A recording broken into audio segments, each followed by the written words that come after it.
សួស្តីទាំងអស់គ្នាថ្ងៃនេះខ្ញុំបង្រៀនអ្នកនរគ្នាពីរបៀប order អីវ៉ាន់ពី iCamTech តាមរយៈ app Lockstock ដែលជា app របស់កូនខ្មែរដែលមាននៅលើ App Store និង Play Store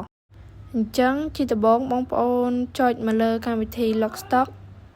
បន្ទាប់មកបងប្អូនចុចពាក្យថា search បន្ទាប់មកបងប្អូន search ពាក្យថា iCamTech ដោយអក្សរខ្ញុំបានដាក់នៅខាងក្រោមអញ្ចឹងណា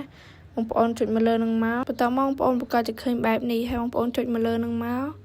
ហើយបងប្អូនក៏จะឃើញ product ដែលមាននៅក្នុងក្រុមហ៊ុន iCamTech Solution ហើយចង់ខ្ញុំសាក order បងប្អូនមើលមួយអញ្ចឹងខ្ញុំ order router មួយអញ្ចឹងបងប្អូនក៏จะឃើញ quantity វានៅហ្នឹងហើយបងប្អូនចង់ order មួយឬក៏ពីរទៅតាមចំណង់ចំណូលចិត្តរបស់បងប្អូនអញ្ចឹងណា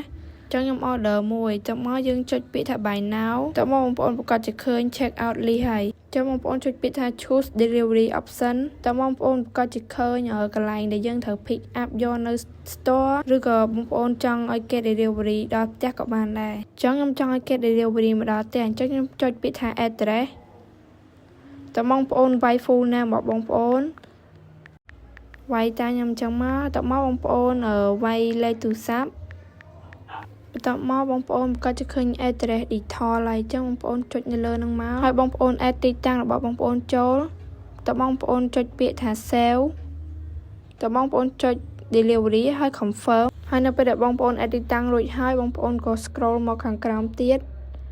បងប្អូន scroll ហើយក៏ឃើញ note បងប្អូនចង់ដាក់មិនក៏បានដែរនេះខ្ញុំឧទាហរណ៍ឲ្យមើលអញ្ចឹងណាតើបងប្អូនចុចពាក្យថា add payment តើបងប្អូនចង់ pay តាម credit card របស់បងប្អូនឬក៏ ABA របស់បងប្អូនក៏បានដែរអញ្ចឹងខ្ញុំ pay តាម ABA តើបងប្អូនចុចថា place order តើមកវានឹង load ចូល ABA របស់យើងដូចជាការស្រេចអញ្ចឹងបងប្អូនមានតម្រូវការរំឡើងប្រព័ន្ធកាមេរ៉ា set up Wi-Fi ឬក៏រំឡើងប្រព័ន្ធ LAN system ឲ្យបងប្អូនអាចតាក់ទងមកកាន់ក្រុមហ៊ុន iCamTech Solution បានសូមអរគុណ